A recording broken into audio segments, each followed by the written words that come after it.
Bonjour à tous et bienvenue dans ce nouvel épisode de Jay's Coding. Je vous présente du coup le fonctionnement de YouTube Autoprocessor. Donc, dernier épisode, on avait parlé du vidéoprocesseur, celui qui permettait de mettre l'intro et l'outro et de faire le traitement. Dans cet épisode, on va aller voir l'upload vers YouTube.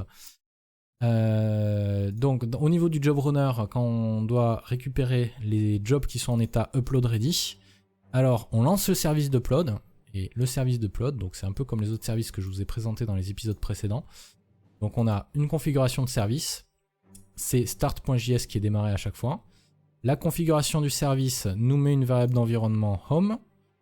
On a une description de service, on a le script à exécuter, tout ça. Après ça, c'est les différents événements pour stocker en base de données. Ça, j'ai déjà présenté dans un autre épisode. Et on a le start. Donc le start, c'est ce qui est lancé à ce moment-là. Du coup on a un job, on récupère un job à nouveau, donc pareil, même connerie, là c'est plutôt ça qu'il faut faire. On remplit ce job avec l'épisode et la série. S'il n'y a pas de job ou s'il n'y a pas d'épisode, on dit que c'est en erreur, et sinon on upload. Donc l'upload des épisodes vers YouTube, c'est géré par l'upload processor du coup. Alors j'utilise une librairie qui s'appelle YouTube Resumable Upload, mais j'ai dû la modifier pour faire un test en fait, donc c'est pour ça que cette librairie n'est pas dans les dépendances des node modules. Là il y a toutes les librairies, les dépendances, tous les scripts qui sont utilisés par l'application pour fonctionner. Celui-là, j'ai copié le contenu et je l'ai collé dans mon dossier parce que j'avais besoin de faire une petite modif de rien du tout. C'est tout con, mais c'est en gros... Voilà, c'est ça là. Et ce qu'on appelle les parts, c'est que quand vous uploadez sur YouTube, vous devez lui spécifier quelle catégorie de valeur vous allez modifier.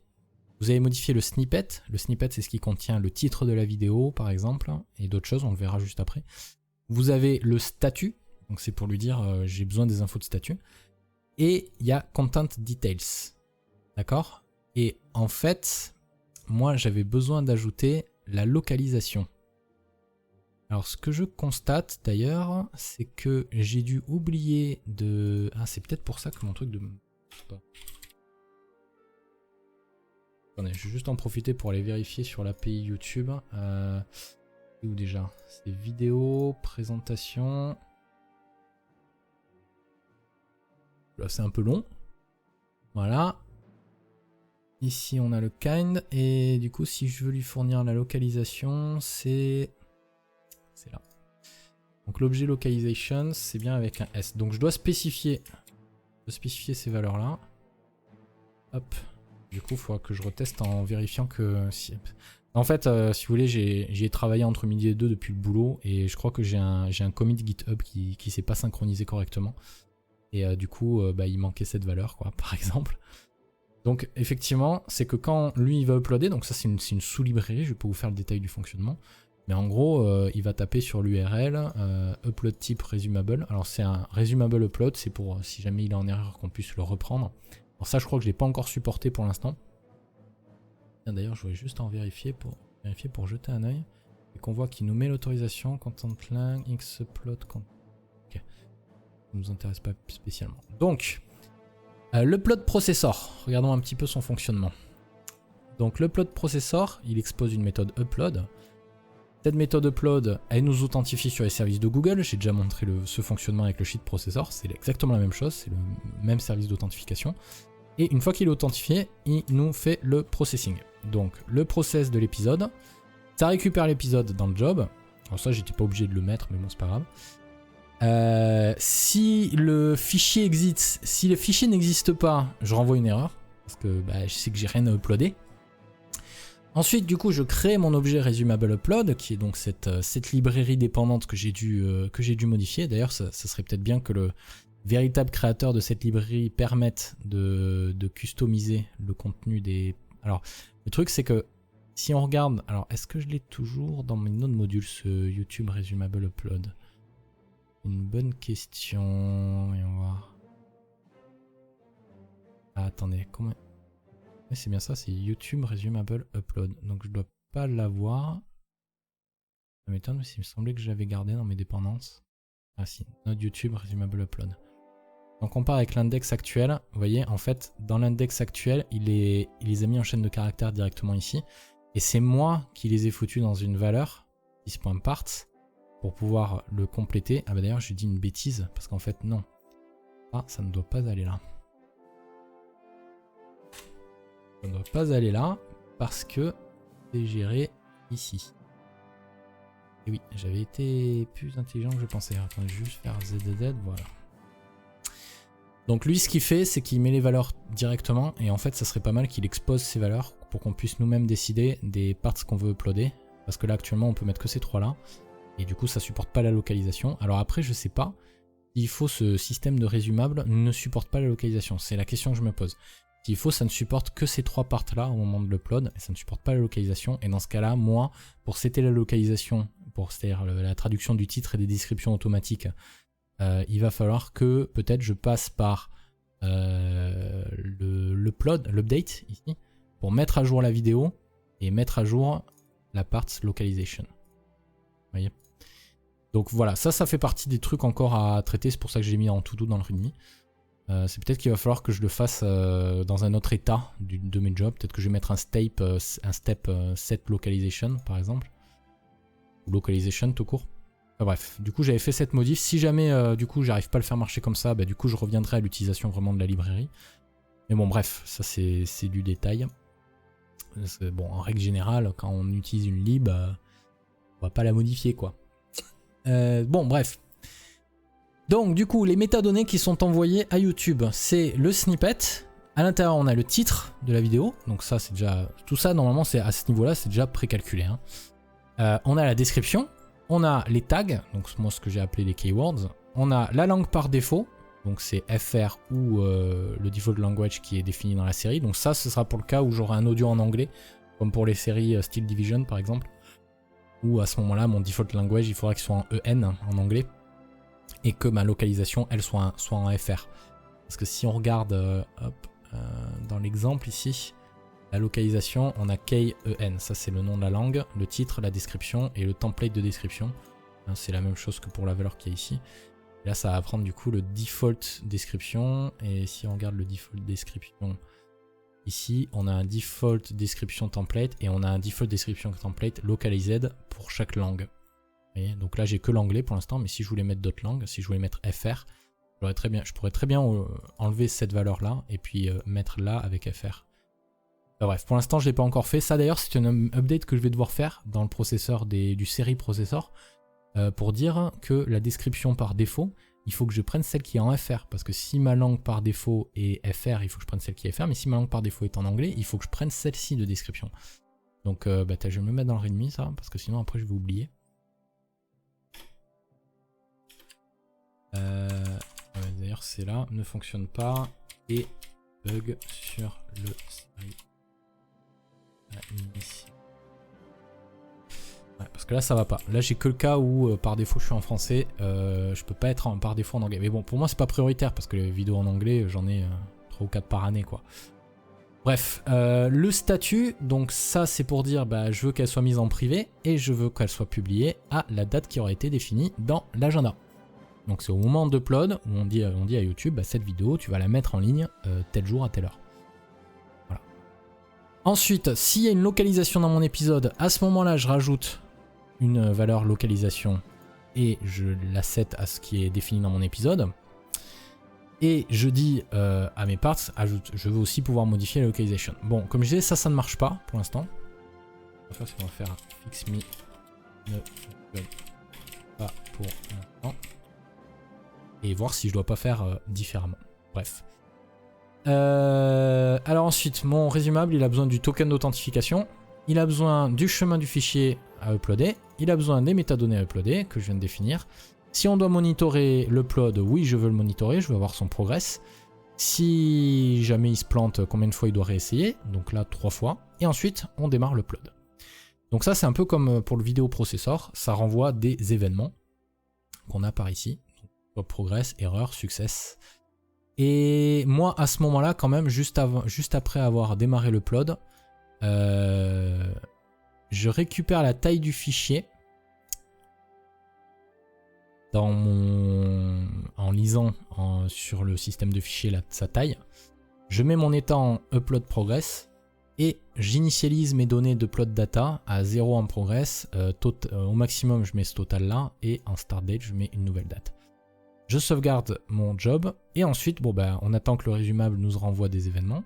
Donc, à chaque fois qu'il y a un progress, il met à jour les données de progress. Donc, je peux vous montrer les données de progress. Upload data, start date, total, progress. Donc, ça, c'est vraiment juste un progress. Voilà, donc moi j'ai mis le total, j'ai dû calculer le total parce qu'il me le fournit pas avant. Mais on voit le progress qui avance et du coup quand je upload, ça me permet de voir un pourcentage de progression, où ça avance. Et l'IHM que j'ai faite, elle est capable, en fonction de la date de départ, du total et du progress, d'estimer une date de fin, en fait. C'est-à-dire que si ça fait 10 minutes et qu'on a fait 50% de l'upload, on va dire que ça va terminer dans 10 minutes, quoi, à peu près. Mais bon, pour l'instant, le calcul est pas génial parce qu'en fait, si vous voulez, au tout début, ça vous dit environ 0 minutes remaining parce que on n'a pas encore eu le progress. Et dès qu'on a le progress, ça dit, allez hop, environ 18 minutes, puis 15, puis 12, puis 10, et en fait, ça tend vers la bonne valeur. C'est-à-dire qu'il faut que je le réécrive parce qu'actuellement, il faudrait que je fasse une moyenne, en fait, des temps que ça aurait calculé. Bon, pour l'instant, ça le fait brut de décoffrage tel quel, c'est juste une estimation. Mais bon, c'est pas grave. Ensuite, en cas d'erreur, ça met en upload error. Ça sauvegarde le job. Et sinon, en cas de succès, ça parse le résultat en fait de ce truc-là. On a un ID, donc ça c'est l'ID YouTube, c'est l'ID de la vidéo uploadée. On a un statut, c'est le statut de la vidéo uploadée. Donc ça va nous dire, c'est le statut de la vidéo sur YouTube en fait. Donc si on regarde le statut. Alors c'est dans un épisode mon statut par contre. Statut il est là. Donc public statuable oui, embeddable oui, licence YouTube, date de publication, privé, et ça a été uploadé. Donc tout va bien. Et on a le YouTube ID ici. Et YouTube ID est très important pour les étapes suivantes. Ok. Du coup ensuite on le passe en upload done. On dit le progress c'est égal au total, c'est parce qu'on sait que c'est terminé maintenant. C'est-à-dire que si c'est pour éviter de garder un truc qui est bloqué à 99%, on sait que c'est 100% quoi. On sauvegarde l'épisode et on sauvegarde le job. Et là l'upload a terminé. Donc du coup on revient sur notre job processor, notre job runner qui est ici. Et le job runner, il va aller taper dans tous les uploads done. Donc une fois que le processeur de service en arrière-plan a terminé son upload, il le passe en upload done et lui du coup il passe là-dedans, il voit ça. Il récupère du coup tous les jobs en upload done et il va les traiter. Donc là ce qu'il fait c'est assez simple, c'est qu'il passe tout de suite dans l'étape suivante et il en profite pour mettre le thumbnail. C'est-à-dire qu'il passe en état thumbnail et il fait le thumbnail en fait. Alors du coup c'est con parce que j'ai un process thumbnail job. Ouais, et lui il fait rien en fait. Ouais, il y a un petit truc qui va pas parce que j'avais voulu le faire d'une certaine façon au début et puis au final j'ai voulu le faire différemment et en fait l'état process thumbnail il est jamais exécuté actuellement. Ça exécute, ça le passe direct. Donc du coup l'upload done. Oh non, merde, je me suis un peu perdu là. Un peu ce problème dans ce fichier. Donc upload done, hop, set thumbnail. Donc le thumbnail processor, ça c'est un truc qui va taper dans l'API YouTube. On le retrouve ici, donc comme d'habitude au début, si j'ai pas un épisode, je renvoie une erreur. Si j'ai pas le YouTube ID, parce que là c'est très important de l'avoir, alors je renvoie une erreur. Je m'authentifie sur Google et ensuite je fais mon traitement. Donc le chemin du fichier, là ce que je fais c'est que je vais chercher le nom du dossier de mon job. Donc le nom du dossier de mon job c'est... Stellaris, c'est ça, le nom de dossier du job, c'est l'endroit où la vidéo a été déposée. Ça va chercher le dossier thumbnails et ça va chercher episode number.png. C'est pour ça qu'il est important à cette étape-là qu'il y ait ce fichier qui soit disponible ici. Ensuite, ça ouvre un flux de lecture sur ce fichier. Donc s'il n'y a pas de stream, c'est qu'il n'a pas trouvé le fichier, dans ce cas-là il renvoie une erreur. S'il a trouvé le fichier, ce qu'il fait, c'est qu'il prend donc YouTube à nouveau, on va s'authentifier sur YouTube, et ensuite on utilise l'API thumbnails. Donc là, si on regarde ici, c'est cette API qui est ici, thumbnails.set. Et l'API thumbnails.set, elle nous dit qu'elle a besoin d'un vidéo ID Et le body a besoin d'une ressource thumbnail. Donc du coup, si on regarde, nous, ce qu'on a fait, on a balancé un vidéo ID et on a envoyé un média dont le body est le stream du fichier. Et du coup, bah, ça, ce que ça fait, c'est que ça fait l'upload. Et quand c'est terminé, done uploading. Et du coup, ça sauvegarde les données que me renvoie YouTube. Donc si on regarde, c'est dans quoi? C'est dans le job ou c'est dans l'épisode que j'ai ça? Ah, bah vous savez quoi? Il me manque quelque chose ici. J'ai jamais sauvegardé ces données en fait. Parce que il faut faire un save.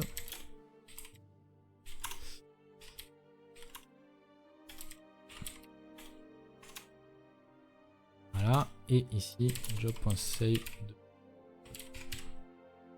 C'est le truc avec Node.js, c'est que c'est que de la synchrone tout le temps. Donc du coup, voilà, il faut bien sauvegarder l'épisode en premier, et puis si ça s'est bien passé, sauvegarder le job en deuxième. Voilà, donc là, maintenant, j'aurai bien ces données. C'est cool de vous présenter tout ça, parce que du coup, ça me fait repasser sur tout le code, et ça me fait me rendre compte de toutes les conneries que j'ai faites, et de tous les trucs qu'il va falloir que je nettoie un peu. C'est le problème, c'est parce que quand vous développez, que vous êtes en mode plutôt recherche et développement, de vous dire putain mais comment je fais ça, est-ce que j'arrive à le faire marcher et tout, bah on déteste, on fait des trucs et tout, on déclare des variables, puis après on oublie, on revient pas dessus et puis on nettoie pas quoi. Bref, bon bah une fois qu'on a mis en place notre thumbnail, on passe à l'état suivant. Donc l'état suivant, si on regarde notre machine à état, pour l'état de thumbnail, c'est l'état playlist. Donc du coup, on revient sur le job runner et lui, on regarde les jobs qui sont en mode playlist. On va aller voir voilà, pour chacun des jobs. Si on a un playlist ID, on insère la vidéo dans la playlist. Sinon, on crée la playlist et puis on insère la vidéo dans la playlist. Donc si j'insère la vidéo, là j'ai un playlist processor maintenant, et avec add to playlist et create playlist. Donc on va aller voir directement comment fonctionnent les deux. Playlist processor est ici.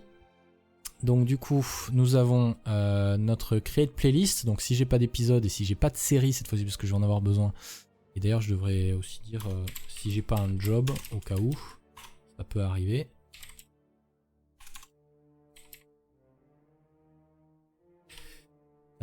No job, pardon.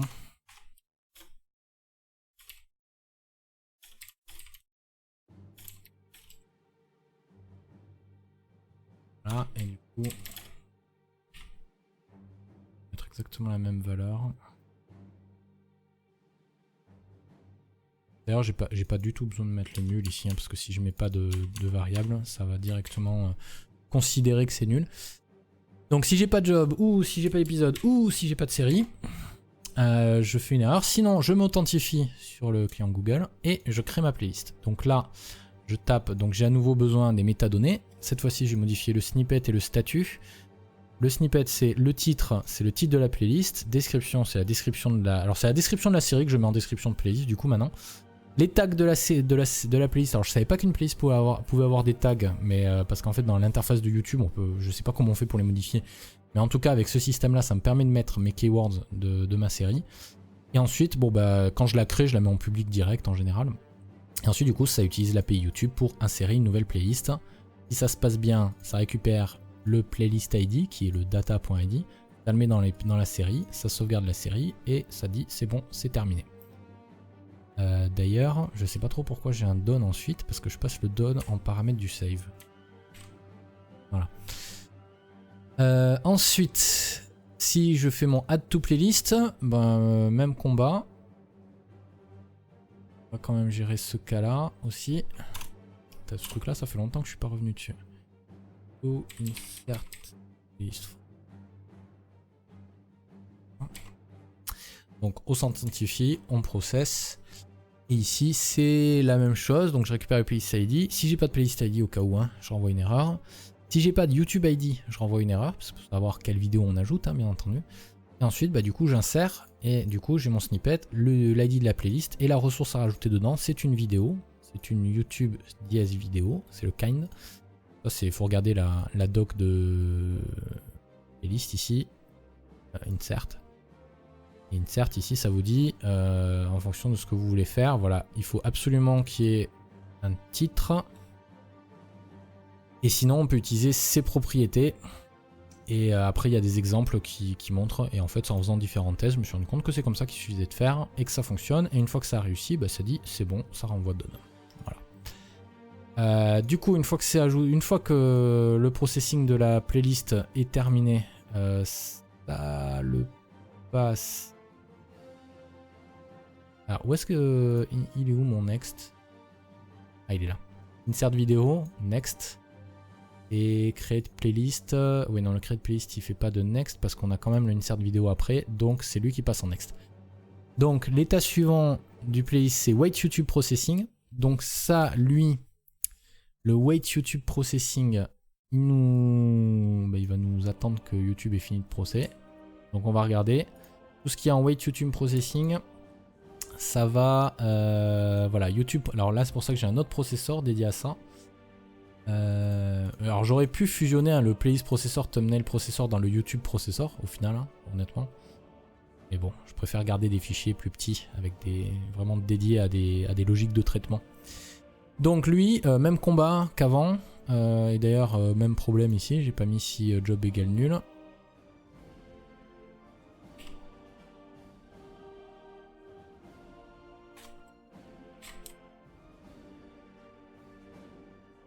Return, donne. Merde.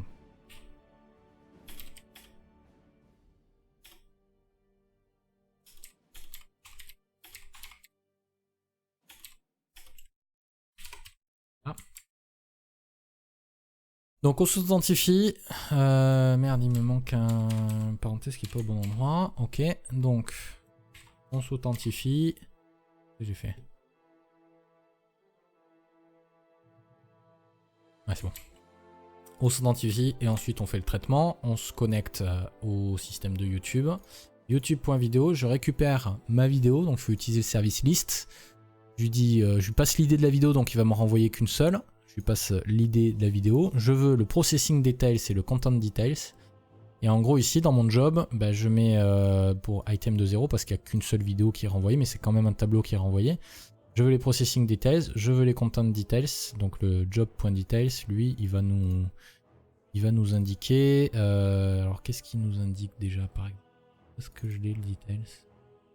Ah, non, c'est dans le jobs. Si on regarde, il y a du coup la deuxième page.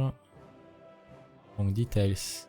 Voilà, si j'ai un thumbnail, la projection, les caption, définition. Alors c'était pour la duration, voilà. J'avais besoin de ça j'avais besoin de récupérer la durée de la vidéo. Parce que quand je fais la monétisation, j'ai besoin de connaître la durée de la vidéo pour pouvoir faire la monétisation en fait. C'est pour ça que j'avais rajouté ça. Et après, on voit le processing ici. Et on voit que c'est in progress. Processing status, ça a réussi, tout ça, tout ça. Donc, tant qu'il est en wait YouTube processing, il interroge pour avoir ses données. Il les marque en modifié et il les sauvegarde. Et il a terminé. Et du coup, lui, s'il est en processing et que son processing statut a... Enfin, s'il a la variable processing et que son processing statut est terminé, à ce moment-là, il passe dans next. Sinon, il a terminé, il fait rien d'autre. Il dit juste, bon, il n'y a rien à faire. Il ne faut pas le passer dans l'état suivant, il faut le laisser dans le même état. Donc, ça va continuer à passer par ici tant que ça n'aura pas été succéded. Et du coup, l'état suivant qui est exécuté, c'est la monétisation. Voilà, donc je vais m'arrêter là pour cet épisode. Je vous montrerai la monétisation dans le prochain épisode parce que là, il va falloir que je vous parle de la partie web parce que c'est pas le job runner qui s'en occupe, c'est une autre partie. Mais par contre, ouais, je voudrais juste au moins quand même finir. Je pense qu'on peut finir sur le job runner. C'est que l'étape screen, end screen et monétisation, c'est la partie client qui s'en occupe. Pour l'instant, hein, j'aimerais pouvoir le changer et rajouter du coup ici 2 étapes, monétisation et end screen, mais bon, j'y arrive pas, donc pour l'instant, je garde mon truc qui fonctionne. Mais c'est juste, ensuite, quand on a des systèmes qui sont en hold on, en gros, tous les jobs qui sont en hold on, je récupère la date de public et je prends maintenant, je fais la différence. Si c'est supérieur à 0, alors c'est que la vidéo est publique, alors je la passe dans l'état public et je la marque sur le planning en tant que public. Voilà, c'est tout. Et sinon après, si c'est public, tout ce qui est public, ce que je fais, c'est que je dis si le fichier existe encore, c'est-à-dire ce fichier-là, s'il existe encore, alors je le détruis. Voilà. Une fois que la vidéo est publique, je supprime mon fichier local. Je me dis si jamais j'ai un souci, tant que la vidéo est pas publique, j'ai toujours mon fichier au cas où. Et puis bon, une fois qu'elle est en public, pas besoin de garder une archive de la vidéo que j'ai uploadée. Parce que sinon je vais avoir besoin de plusieurs disques durs. Voilà. Et donc du coup, une fois que c'est en public, eh ben, c'est terminé. Ça le passe en job finished. Voilà, je crois que c'est tout, hein, parce que... ouais, le process public, ouais, il fait que supprimer le fichier. Donc en fait, aujourd'hui, d'ailleurs, de ce côté-là, comme je dis, j'ai deux choses quand même à retravailler. C'est actuellement, quand il est public, ce qui supprime... On regarde... le public, il supprime le chemin du job. Il supprime le fichier originel, c'est-à-dire celui qui était dans le watch. Par contre, si l'épisode c'est un autre, c'est-à-dire que c'en est un qui est dans output, par exemple, ben, un exemple, hein, les épisodes... que je dis pas de bêtises, ouais, sur Utopia, ça fait un moment que ces épisodes-là sont publics. Donc il faut que je les supprime. Vous voyez ? Donc en gros, ouais, cette étape-là, ça va être un peu de l'étape de nettoyage. Donc du coup, je vais me le rajouter quand même. Et on va voir. Dans le readme.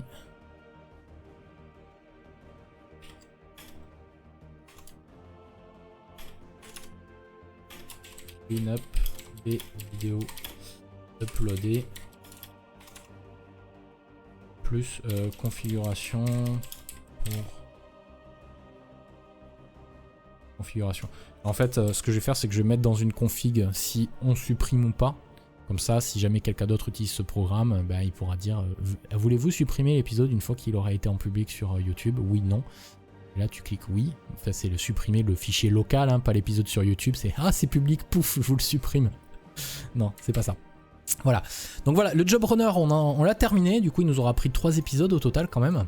Mais bon, c'est qu'on aura vu 2 autres services entre temps. Et il nous reste la partie client web, donc qui est dans ce dossier, que je vais vous présenter, et ensuite je vais vous montrer le traitement de la monétisation et du end-screen. Voilà. Donc merci à tous d'avoir suivi cette vidéo, je vous souhaite une excellente journée, et je vous dis à très bientôt pour la suite. Salut à tous!